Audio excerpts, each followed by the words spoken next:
Hey guys, Tito James here. Yes, ako lang ngayon kasi nagpapahinga si Leia, but keeping me company in this video is the all-new Asus ZenBook 14. Sa mga di nakakaalam, the ZenBook line is Asus from Asus? Basta, ito yung lineup nila that's made for extreme portability and productivity that's made even better because of this refresh. Here are 3 things you should know about the new Asus ZenBook 14. But before we continue, sub to unbox, help us get to 500k subscribers, guys. Let's go! The first thing you should know is that it's faster than ever, or mas maganda yung performance niya this time around because it now ships with Intel's new or latest 11th generation processors. The exact model name of the review unit that was sent to us by Asus is UX435EG, so this has an Intel Core i7 processor, 16GB of RAM, and a 1TB PCIe SSD. So definitely maganda yung internals ng laptop na to, and it's some of the best hardware that you can get right now.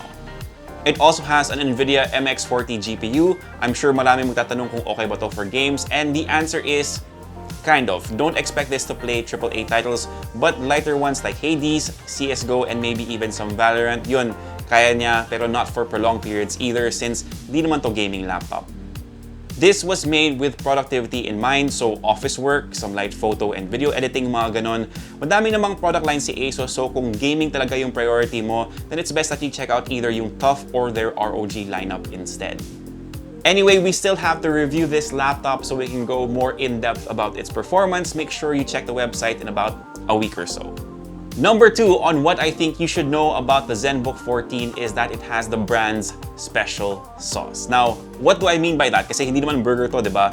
Basically, I mean that it has all the features that we've come to know and love from Asus. You have things like a great screen, which is at 14 inches since ZenBook 14 nga siya, diba? But it also has their nano edge display tech, so mataas yung screen-to-body ratio niya, which is at 92%. By the way, the display covers 100% of the sRGB color gamut, so definitely pwede to for photo and video editing like I mentioned earlier. It also has an advertised 300 nits of brightness, which should be more than enough kasi nga we should be staying home as much as we can. Of course, you still have a webcam on top of the screen despite the tiny bezels na may support din for Windows Hello, so mas madaling mag-log in sa laptop na to. Aside from the display, we're also getting the Asus ScreenPad 2.0, which can be used as a secondary display. So pwede kayong patagong manood ng mga K-pop videos kung gusto nyo, but more importantly, it can be used to run certain applications to help with your workflow.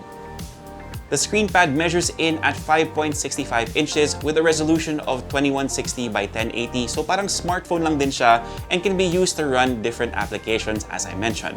Pwede siya maging numpad if madalas kayo gumawa ng mga spreadsheet, and you can also use it to sign virtual documents, which I think is super apt for our current times. Okay, so let's be real. Hindi naman talaga kailangan yung ScreenPad, but as I mentioned earlier, it can be a very valuable tool to help with your work. Hindi lang pang petics na patago. Now, last but not the least for this section is the Ergo Lift Hinge. Syempre, hindi yan mawawala sa ZenBook lineup. The angle isn't as pronounced as before. According to the website, it's only 3 degrees, but that's still enough to get better airflow, enhance the sound quality of the speakers on the bottom, and of course, make your typing experience a bit better. By the way, the keyboard feels good, comfortable yung spacing between the keys. Wala akong masyadong adjustment period sa kanya. It's also backlit in case you have to work later than usual, pero sakto lang yung brightness niya. And of course, white lang para professional yung itsura. Number 3 is the form factor, which hasn't changed, but that's a good thing.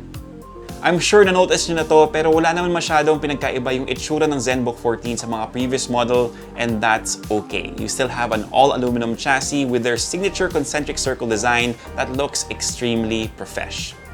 This is the pine gray color variant, but it's also available in lilac mist if that fits your aesthetic more. As I mentioned, this was made with portability in mind, so yung weight niya is only at 1.9 kilograms and it's only 16.9 millimeters thin. Pero what's good about the ZenBook 14 is that it also meets military-grade standards in terms of durability. Okay, so let's get things straight. I'm not saying na okay lang balibagin yung laptop na to, but it can definitely withstand the wear and tear of everyday life and maybe a few accidents here and there. Now, I'm definitely not doing a torture test for this laptop, so if you want to learn more about the testing of Asus for the durability of their laptops, I'll leave a link down below. Now, before I forget, let's talk about the amount of ports that we have on this notebook because it covers all the basics for its size. You have a full-size HDMI port and 2 Thunderbolt 4 ports on the right side, and then on the left you have a USB-A port, an audio jack, and a micro SD card reader. Meron din siyang kasamang Ethernet dongle inside the box, so if you want to connect to your network via LAN, there you go. Of course, I can't end this video without giving you the price for this laptop, which starts at 64,995 pesos. That's the version with an i5 processor. And kung gusto nyo naman yung exact configuration na nasa amin is at 79,995 pesos. Again, i7 processor, 16 gigabytes of RAM, and a 1 terabyte SSD. And I think that's pretty much it for this video. Again, we still have to test out the new ZenBook 14 further to see kung okay nga ba yung performance niya, to verify the accuracy of the screen and other things so we can share our experience to see if this notebook is right for you. But again, that's it for me. Thank you so much for dropping by and spending a couple of minutes watching this video. If you like it, give us a thumbs up, sub to the channel, and hit that notification bell. Help us get to 500k subscribers, guys. If you have any questions, leave them down below, and I'll try my best to get to them as soon as I can. For all the latest in tech, head to unbox.ph, plus follow us on Facebook, Instagram, and our Lazada KOL account. All the links will be down below. My name is Tito James. Peace, God bless. See you guys next time, and of course, stay safe.